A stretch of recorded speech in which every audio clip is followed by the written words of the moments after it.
Hey, Derek, welcome to the show. Look forward to discussing some cool topics with you today. Well, thanks for having me on, Brian. I think we're going to have a lot of fun. Yeah, definitely. Guys, we were introduced by a mutual friend, and I can't stress enough what the power of networking does. I had no idea who Derek was, had somebody on the show and made the introduction, and here we are. We're going to talk about some awesome stuff today.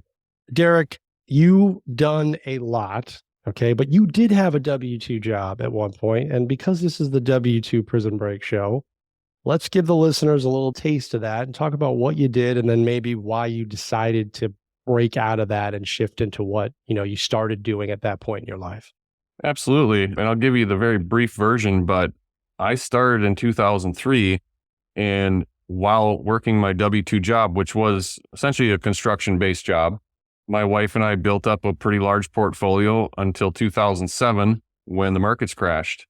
And ultimately, thank God I still had my job because I lost almost all of our real estate holdings, ended up getting about 8 different foreclosures that I negotiated out of, doing short sales, but still was forced into bankruptcy in the end.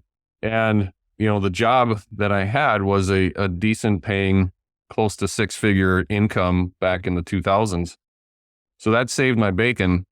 But once we got through all that and we started figuring out alternative ways to negotiate and talk to sellers directly so that we could buy or control property without using banks, that's what ultimately got me out of my job. So since 2010, I have not used a bank for any investment ever. I think it's really important that people with jobs realize when you quit your job, you are going to be less bankable.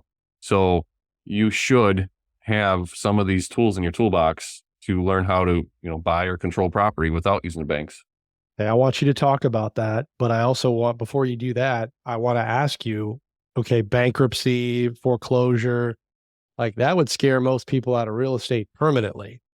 And you Yeah. you decided to dive back in. So maybe chat a little bit about that because I think a lot of people who are hearing that, well, I'm never touching that stuff again.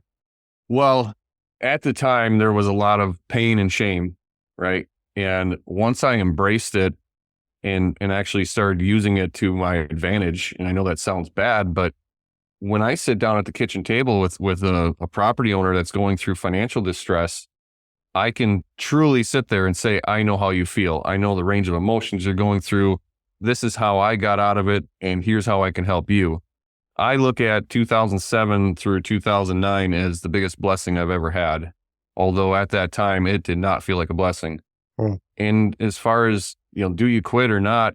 I think that's just a personal thing for me. I was brought up and raised to believe in you finish what you start. And a little bit ironically, today, people spend time and money to come to my masterminds, my events that I host, not because of how good I am, but because of all the crap that I went through and learned from it.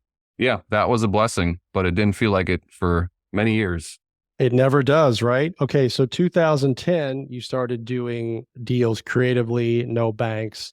Let's talk about that. What are the ways that you're taking deals down without using banks? So first, I want to kind of define creative deal structuring because many people, especially right now, they're listening to a lot of the gurus that are talking about purchasing subject to is a creative, deal structure and, using options, seller carried financing. All of these things are not really creative financing. They're just a way of financing. What I consider to be creative financing is when you stack these strategies together to solve a person's problem. I do like to use leases and options to control property without owning it. I do like to have either a subject to purchase or a seller carryback on the financing. But the only way you really, and I don't want to use the word find, the way you create those deals is through conversations with the owners of the property, with the sellers. And I see a lot of times in chat rooms and like bigger pockets type places, people say, well, how do I find creative deals? How do I find seller financing? You don't find it. You create it through conversations.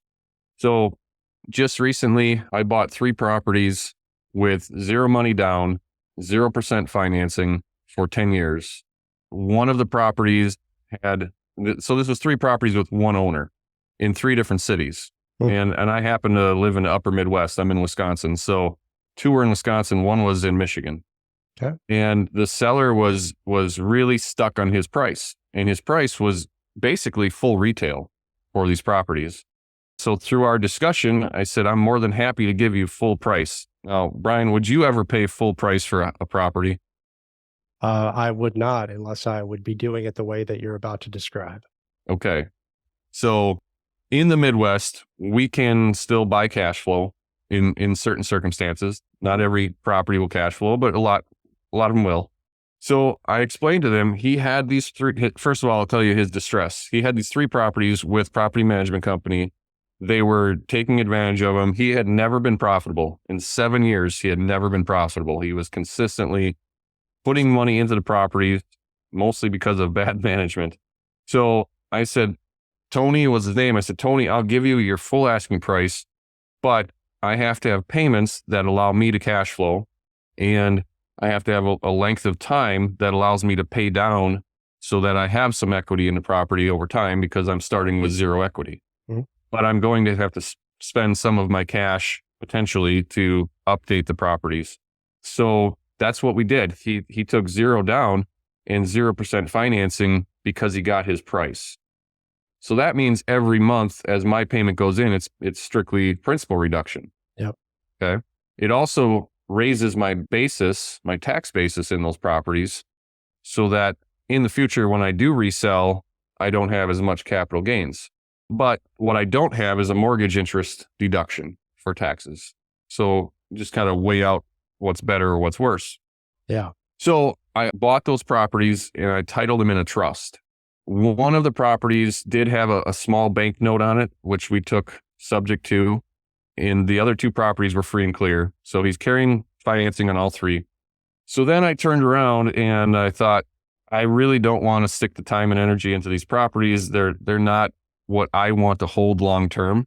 So I called up some of my friends and I said, and specifically the one in Michigan, because I don't want to own properties in Michigan. So I called my friend and I said, you're buying a house in Michigan, you just didn't know it yet. And I'm going to finance it for you. I'll have the paperwork ready next week. And my friend said, okay, tell me about the house. I said, you don't need to know about the house. It's going to cash flow and I'm going to finance it and you're going to buy it. And they did. But I didn't want to sell the property because I didn't want another closing. I didn't want it to transfer, because I still have to pay Tony, the seller that I bought it from. So I want to stay in the middle of this deal. Okay. However, I can sell the beneficial interest of the trust, which is personal property. And you sell that using essentially a bill of sale. And I sold the beneficial interest of the trust on payments. So I'm at 0% financing and I sold it to my friends at 7% financing, better than they can get at the bank and very little money out of their pocket.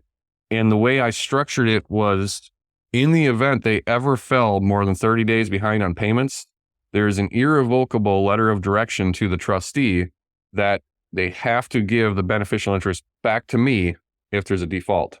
So there's no foreclosure. Beautiful. I love it. You're combining, like you said, you're combining a bunch of different methods creatively. Stacking strategies. Stacking strategies. Curious, are these single family, multis? What type of properties? These just happen to be singles. Okay. Yeah. What did you do with the 2 that are up in your area? I did the exact same thing, sold them to other friends of mine. Okay. So, Right. so the way there's not a lot of monthly cash flow. We're going to clear about $800 a month off the 3 properties total. Mm-hmm. But because there's so much principal reduction, and I have 10-year balloons on my deal with Tony, I gave all my friends 5-year balloons. Makes sense. So these 3 deals will make about $148,000 over 5 years. Over 5 years. Right. And you put zip down and you're not paying any interest. I got 0 down, and the little bit of money we had out of pocket for closing costs, we got that back from the people I sold the beneficial interest of the trust to. So they were just base hit deals. They weren't home runs, but now we've got 3 paying assets for the next 5+ years and very little work. And a very happy seller. Yes. So You just called it a base hit deal. Most listening would call that an absolute home run and probably say, well, that's a needle in the haystack. You got lucky. How many of those, and I know the opposite to be true, how many of those types of situations, similar, right? Where the guy's Mhm. not making any money, he's tired of landlord and he wants out. How many of those situations do you encounter, in a month or a year or, whatever timeline you want to give? Well, I'll put a percentage on it. So about 60 to 70% of our leads on a weekly basis go to the creative deal structuring side.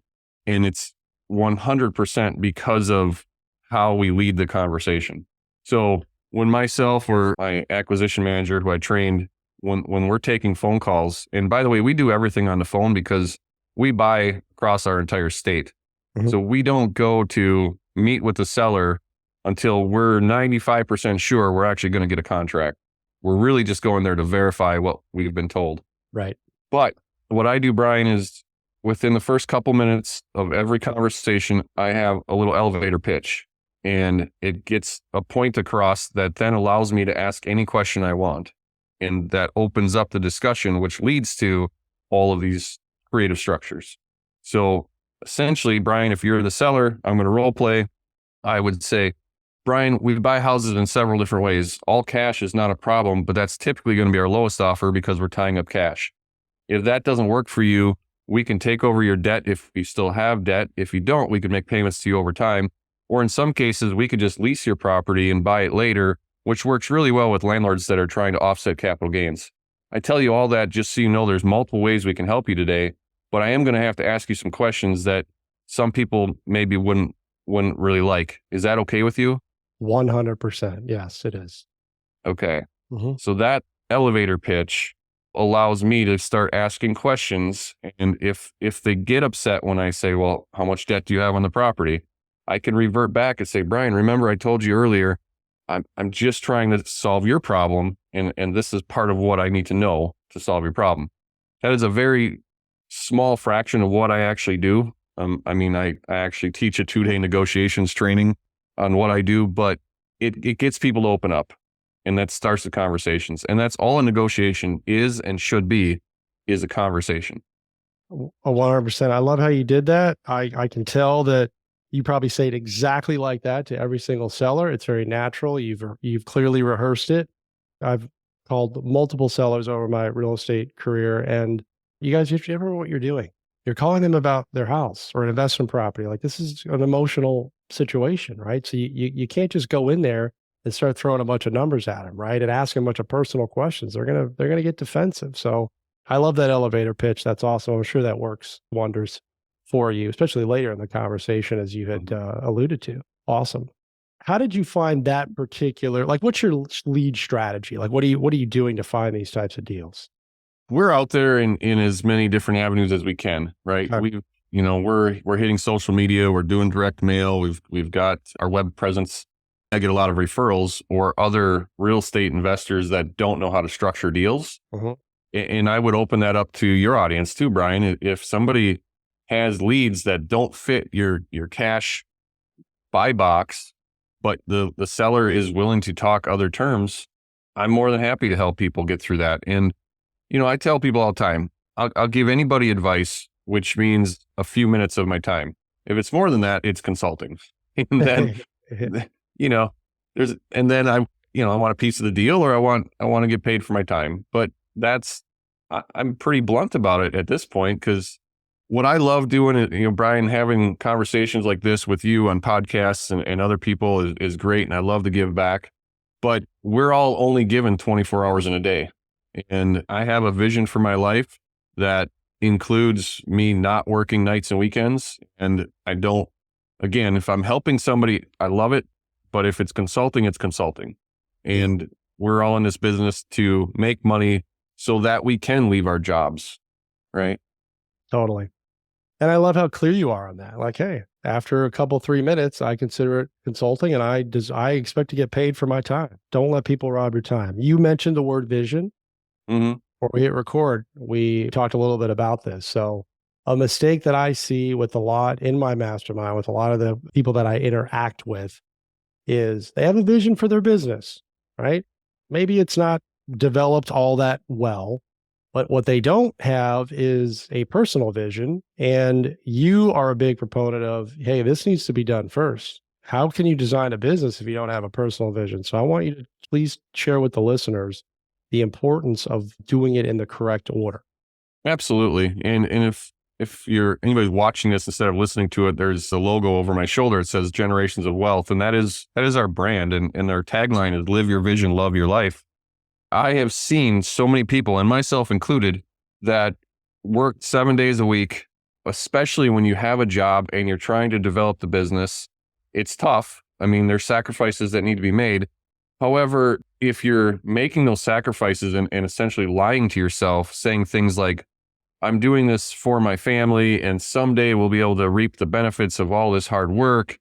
Someday may never come, and your family may hate you or leave you because they really don't want more stuff. They want you. They want time. And to me, time is the true measure of wealth. Money comes and goes, and certainly money helps, but time is just, I'll tell you from a personal standpoint, I buried 3 classmates at all age 48 in 2023.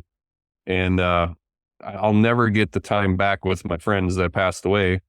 And I thank God that I took the time to spend with them before they passed. And if I didn't have a business that was designed that way, I wouldn't have been able to. And so the point I'm trying to make, Brian, is you should sit down and map out what you want your personal life to look like. And the important part is don't filter it with time or money. Map it out as if it's already happening and money is not a factor, time is not a factor. What would you want your day-to-day life to look like? And if you take a weekly or a monthly calendar and you start with some examples, I want to be able to put my kids or be there when my kids leave for school. And I want to be there when my kids get back from school. I want to work out in the morning. I want some time with my wife for breakfast. All these things you may find and likely will find that you don't even have 40 hours a week available for your business or work. You may only have 20 to 30. You may only have 10. Now it's time to build a business that fits within the allotted time that you have, and the business needs to serve your personal vision. And when you get to that point, and by the way, this doesn't happen overnight, and of course it's work, but when you get to that point, you truly live your vision and love your life. Well said. When did that vision or when did that light bulb go off for you where you said, okay, I need to do this. I need to spend the time. And, 6 years ago. Okay. All right. So I spent 14 years of my career doing it the other way. Yeah. And the one big aha moment that kicked me in the head was sitting in a mastermind. My peers were all calling BS on what I was saying because my wife was sitting next to me in that mastermind, teared up and crying. And what they were calling BS on was I was saying, well, I had to work that much. I had to take the phone calls because if I didn't, I would lose a deal. And if I lose a deal, that's $20, $30, $40, $50,000. And they all looked at me and said, your wife doesn't want another deal. She doesn't want more money. She wants you. She wants time. So they all challenged me to set office hours. And I was like most entrepreneurs, I was freaking out. I'm like, I'm not gonna be able to do this. But I did. And my business didn't suffer. It actually increased because what you come to realize is when you make yourself available 24/7, nobody respects you or your time. When you have office hours and you're only available 9 to 5 or by appointment only on weekends or evenings, which has to be authorized by, in my case, my wife, people will adjust their calendar and their schedule to get with you. That's why I go back to what I said earlier. I'll help anybody for a few minutes, but if it's consulting, and it's got to fit within my business hours or it's not happening. And that's our vision. And your vision is also very important to measure against when the shiny objects come flying at you, because there's opportunities that come my way every day. And I have to look at it and say, does this take me closer to my vision or farther away? And that's my filter for if I do something or not. So I would assume that you're pretty good at saying no to stuff that doesn't align. I'm better at saying no now than I was in the past. I do still take on more than I should. Yeah. Yeah. A lot of great nuggets there in what you just said. You used the word, and thank you for sharing, because people think the complete opposite. No, I've got to grind it out and work all the time. I'm going to miss a deal. And your business increased as a result of you putting this in place and listening to your mastermind group, which I want to talk about. You have a mastermind. What has it done for you personally? And, what are your thoughts on masterminds? I'm a big believer in them. How has that changed your life, or how have you seen it impact other people's lives? Well, the way the circle of trust is run, I think is unique compared to most masterminds, and you have to be careful what you're getting involved in. Not that they're bad, but a lot of masterminds are only focused on getting you to do more deals, more business, right? Some of them you have to be hitting a certain amount of volume per year, or you have to have a certain net worth before they'll even let you in. Those groups can be dangerous because they're not really worried about your vision for your life. They're all just beating their chests and comparing how many deals they do, right? So can that build up your business? Absolutely. Can that destroy the rest of your life? Absolutely. So for me, our mastermind is vision focused. Yes, we all help each other with our businesses, of course, but we're talking about our personal lives. We're talking about our health, you name it. There's nothing off the table. And we also host ours in a different location every time. I lease out a house, and usually it's at least a 12-bedroom or larger mansion type of a house. We just got back from Dominican Republic a couple weeks ago. We hosted one there, which we had a fenced in 3-acre beach villa with a staff and a chef, and it was awesome. Wow. But what that does, Brian, is you're immersed with each other for several days. Mhm. And there's no, like, if you go to a mastermind that's hosted at a hotel in a conference room, people can escape. They always run off to hide in their rooms, or, maybe you all have dinner together at a restaurant, but if you have 20 people in a mastermind and you go to a restaurant, you're really only talking to the people sitting directly across from you or right next to you anyways. Our masterminds, everybody gets about an hour and a half in the hot seat, we call it, to focus specifically on your life and your business. But the conversations that happen at breakfast and on the beach or in the hot tub or playing poker or all the extracurriculars that we do, that's where the magic is really happening. And that's where everybody's growing closer and closer to each other and becoming a family very quickly. So whatever you do, yes, you should absolutely be a part of a mastermind. Be careful and get into one that is what you're looking for. If you're brand new to the business and you don't have a mastermind, start your own. Just get a group of 4 or 5 people together and just let it grow. That's what we did. We started our first group and it grew to currently we have 3 groups, national presence, but that's really what we did. And you've got to find people that are going to be genuine. What I would caution you on, we don't have people from the same markets in each group. Okay. Because if I had a group of people that were all from Atlanta, Georgia, they're not going to be 100% open and vulnerable because they're in a competing market. When we have people that are from all over the country, and I'll use COVID as an example, when COVID hit, Mhm. we were all collaborating and talking about what we were seeing in each of our markets on a daily, weekly basis. The power of that network, the majority of the people that I spend time with, 2020 was their best year in business by far. And for many, it was the worst year because they were panicked and they didn't have anybody to collaborate with or anybody to turn to. I think they're huge. They 100% changed our life. I never knew anything about vision until I joined the first mastermind group that I was a part of. And then, of course, we've been running our own, but it's definitely a game changer when you're with the right group of people.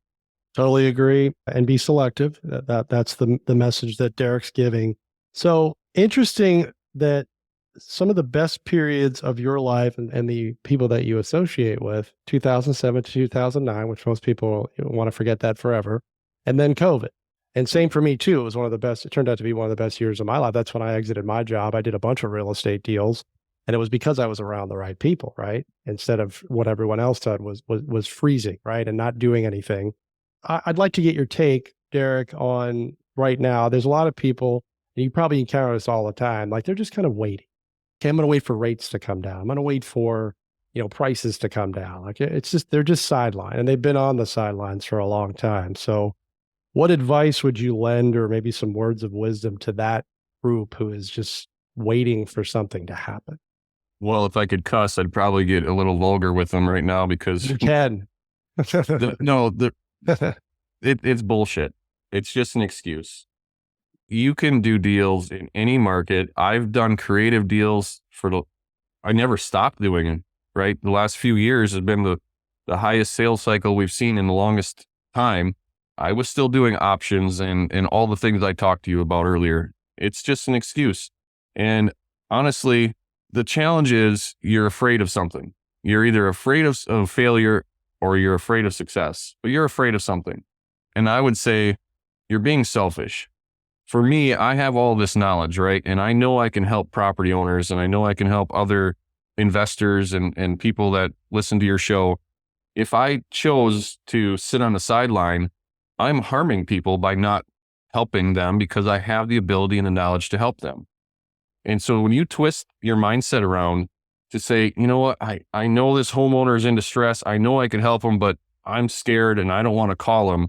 Flip it around and say, if I don't call them, I'm hurting them. I really need to call them because that's what's best for them. And just trick your brain if you need to. But get off your ass. It's not going to do itself. The concept of this business is easy, but it's not easy to do if you don't take the steps. It's impossible to do if you don't take the steps. Yeah. So, and that, really goes true for any business. We make it harder than it really is. Not that it's easy, because again, you described 2007 through 2009. It's like that. It's not, you're going to take some body blows, right? Great stuff, Derek. I really appreciate this. You have something, we were talking a little bit, you have something that maybe you want to give the listeners today. Absolutely. So I've got actually 2 books that I was a part of. And have you ever heard of a fairly well-known speaker named Jim Rohn? Absolutely. Okay, I figured you did. So Jim Rohn's business partner, Kyle Wilson, I met the man a few years ago. He asked me to be a part of a collaboration book. So I'm a co-author with a bunch of other awesome authors. The first book that I did with him was called Next Level Your Life. And then I did another book with him called The Transformational Journey. Both of them hit #1 Amazon bestsellers, international bestsellers. They're awesome. The people in them are great. And I will send a digital version of both of these books to anybody on your show. They just need to tell me, in an email. I'll give everybody my email address, my personal email address. So if you've got other questions or you need help with anything, feel free to reach out. Just give me some grace. I may not respond within 30 seconds, but I am here to help. Yeah. I'll send you the digital versions of those books. Just tell me, you heard me on Brian's show. Give me a little background about who you are and where you're from, because I like to get to know people. And be my pleasure. So awesome. Thank you for doing that. Do you want to leave the email? Sure. It's going to be my first name, Derek, spelled DEREK, at globalgow.com. Derek at globalgow.com. Got it. And guys, let's not abuse that. Understood. You're gonna message them and take advantage of it. I can't tell you how many people, Derek, you probably know this. I leave my email all the time. I can't tell you how many people don't email. Yeah. And that, again, I think that's fear showing up, right? You're afraid of something. So there's nothing scary about Derek, guys. I've been talking to him here for the last half an hour. So take advantage. The only thing scary about me is we might talk for a while, but because I am pretty passionate about this stuff, but I love it. I mean, It's been my life for 20 years. You can tell that. I love it. Anything you got coming up that's, exciting that you want to talk about, that you want to share? I know this isn't the only thing you got going on. No, I've got actually the Generations of Wealth podcast is going to be launching around March 1st. Nice. And so that'll be thegenerationsofwealth.com. So we're starting to record shows and put that into post-production. I got to tell all your listeners that have never ran a podcast or put on a podcast, like Brian does a ton of work for you all. So I hope you all appreciate it, because to do a daily show is borderline nuts. Agreed. But I'm doing a weekly show. It's crazy. So I'm excited about the Generations of Wealth podcast. We've also got our cruise, the Generations of Wealth Voyage, coming up March 9th. So that's a conference on a cruise ship that we have 10 non-selling speakers. It's kind of an advanced strategies and networking cruise. You can look that up at gowvoyage.com. And we've got our next round of Circle of Trust retreats coming up in April. So it's pretty busy. We're usually traveling about every other week or every third week. We're going somewhere. All part of your personal vision that you laid out 6 years ago. Yeah. Yeah. And you're living it. I'm pretty excited. I kind of dusted off a 2-day negotiations training that I used to do, and I'm doing one of those live in Milwaukee, Wisconsin in February. So if anybody's wants to talk more about that, certainly just shoot me an email as well. It's pretty cool. Derek, this has been great. I'm so glad we got connected. I know you probably got something good, but whether it's a quote or like a final thought, I mean, hit us with your best stuff. What do you want to leave us with today? Well, the thing that stuck with me the most when unfortunately I lost my dad early in life, or he was 64. But the one thing that he always told me, and I lost him actually in that period of time between 2007 and 2009, so still a rough period. He was the one that said, you finish everything you started. You never quit. And that's really, I think, what stuck with me the most when I was going through those hard times is you can lose literally everything financially, but short of having head trauma, you don't lose what's between your ears. And you can get it back much, much faster, much, much better as long as you don't quit. It's not always roses. As anybody that's been in his business for more than a few years, it's not always roses. I wouldn't have it any other way. I don't ever want to go back to a W-2 job. I feel like I'm unemployable at this point. It's a great thing. But those of you that are in jobs, stick it out. Make sure that you're secure before you leave it. Make sure you've got reserves. But it's awesome. It's awesome on the other side. It most certainly is. Great share. Thanks for the vulnerability. Derek, this has been amazing. Thank you for sharing your knowledge and your insight. Super appreciative. I got a whole page of notes here. Look forward to having you back on. Good luck with the podcast. Everyone, make it a great day.